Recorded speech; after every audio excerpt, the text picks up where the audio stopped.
YouTube-блогер Доронбек Адаханов.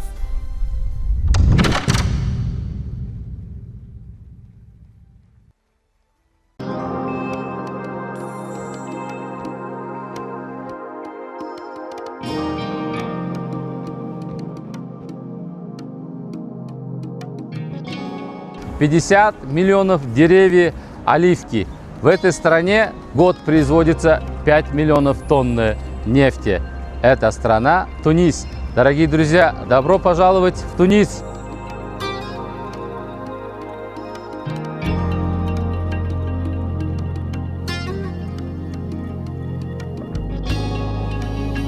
Вон оттуда выходили.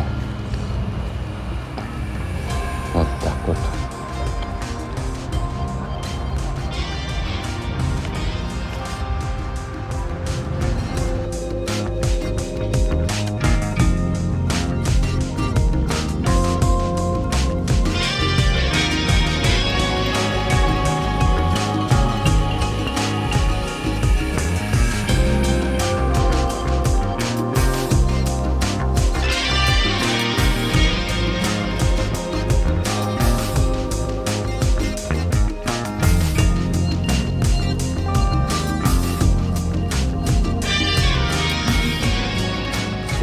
Зайти в музей. Сделали здесь музей. Это вот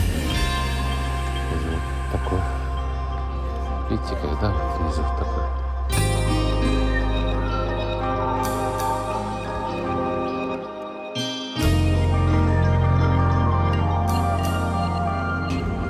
Урматтуу достор, биз азыр туристтер, Тунис шаарын борбору Тунис экен, ошол жерге келип булардын улуттук тамагы кускусту заказ бердик.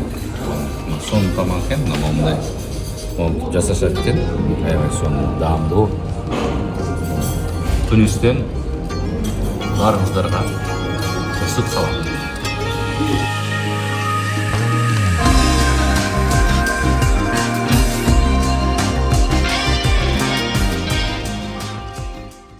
Нас вновь зовет дорога. Новое путешествие уже начинается. На сей раз в Тунис. Летим из Мавритании в Тунис.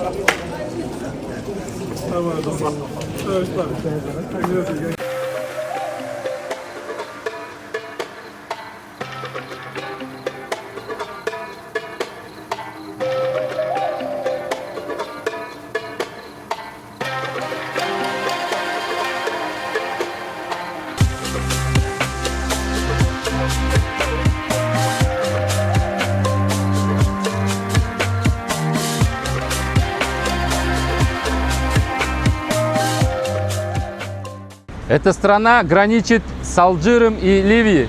Население этой страны 12 миллионов. В этой стране на первом месте это сельхозпродукции, на втором туризм. Эта страна производит оливки и оливковое масло. 50 миллионов деревьев оливки. В этой стране год производится 5 миллионов тонн нефти. Это страна Тунис. Дорогие друзья, добро пожаловать в Тунис! Тунис – страна, где пески Сахары встречаются с лазурью Средиземного моря, а древняя история живет на каждом шагу.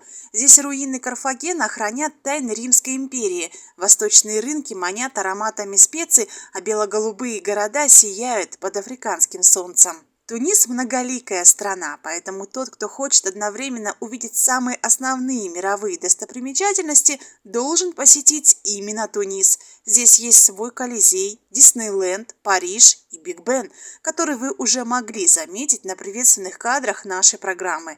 Эта ажурная металлическая башня с часами была воздвигнута в честь Дня преобразования в день 7 ноября 1987 года. Место является известным в городе и одной из основных достопримечательностей столицы.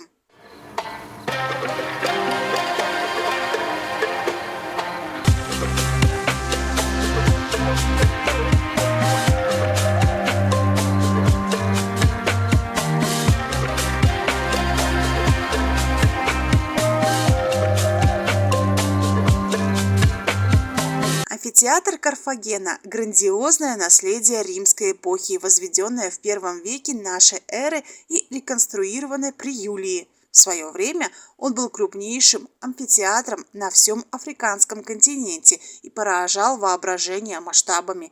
Его трибуны вмещали до 50 тысяч зрителей.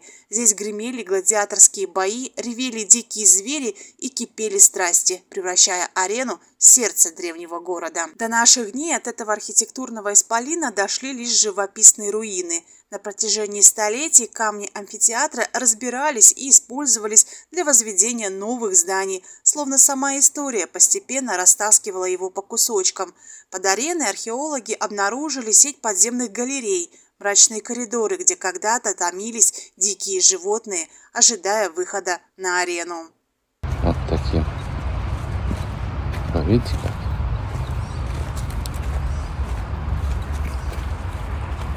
О, спорт совет этому амфитеатру. Это вот нижняя часть. О, вон оттуда выходили. Вот так вот.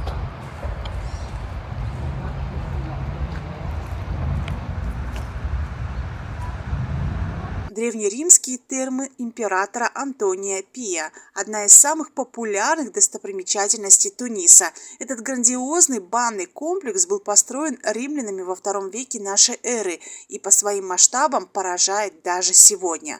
Ванны располагались на берегу Тунисского залива среди живописных пейзажей.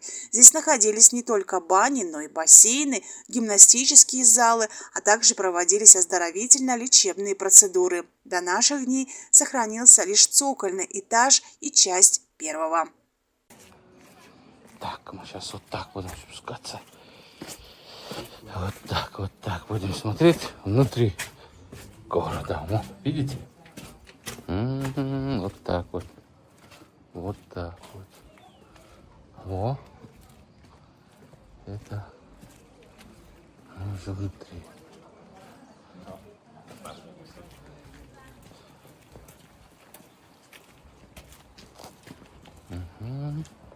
В центре комплекса установлена восстановленная в натуральную величину 15-метровая колонна, которая когда-то поддерживала крышу бань. По мнению специалистов, общая высота комплекса достигала около 40 метров. Вот, смотрите, дорогие друзья. Вот. Где мы находимся. Это вот тоже интересное место. Такой исторический город Туниса, который превратили в музей. Сделали здесь музей. Это вот уже вот такой. Видите, когда вот внизу такой.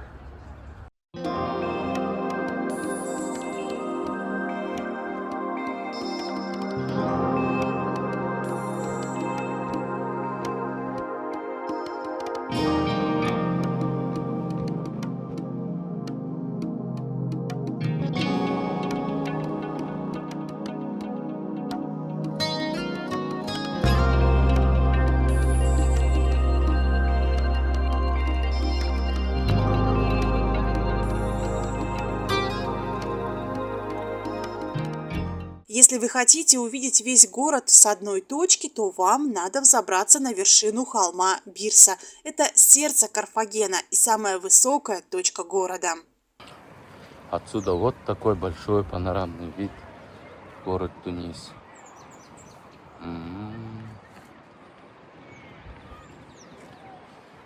Все начиналось именно с этого холма. В 814 году до нашей эры финикийская царица Элиса, известная как Дидона, основала город, обманув судьбу и формулировку договора. Бычью шкуру разрезали на тонкие полосы и ими обвели холм. Так появился Карфаген. Бирса стала цитаделью города. Наверху храмы, внизу жилые кварталы. Здесь же Карфаген принял свой последний бой. Сейчас остались лишь руины. Сейчас на Бирсе располагается целая эпоха. С востока и юга музей, базилики, колодцы, мозаики, смотровые площадки с видом на море.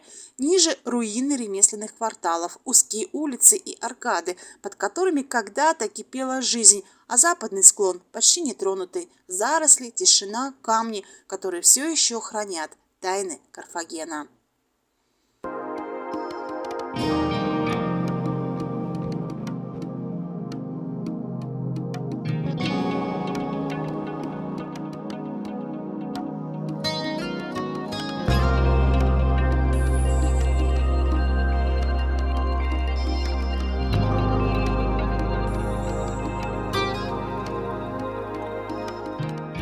Еда в Тунисе – это яркая смесь арабских, средиземноморских и европейских кулинарных традиций, основанная на свежих овощах, оливковом масле, специях, рыбе и морепродуктах, а также баранине. Главное блюдо – кускус.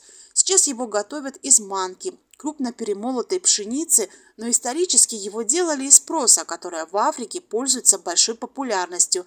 Мы его попробовали вместе с запеченной рыбой. Урматтуу достор, биз азыр Тунистебиз. Тунис шаарын борбору Тунис экен, ошол жерге келип булардын улуттук тамагы кускусту заказ бердик. Сонун тамак экен, мындай монтип жасашат экен, аябай сонун даамдуу. Тунистен баарыңыздарга ысык салам.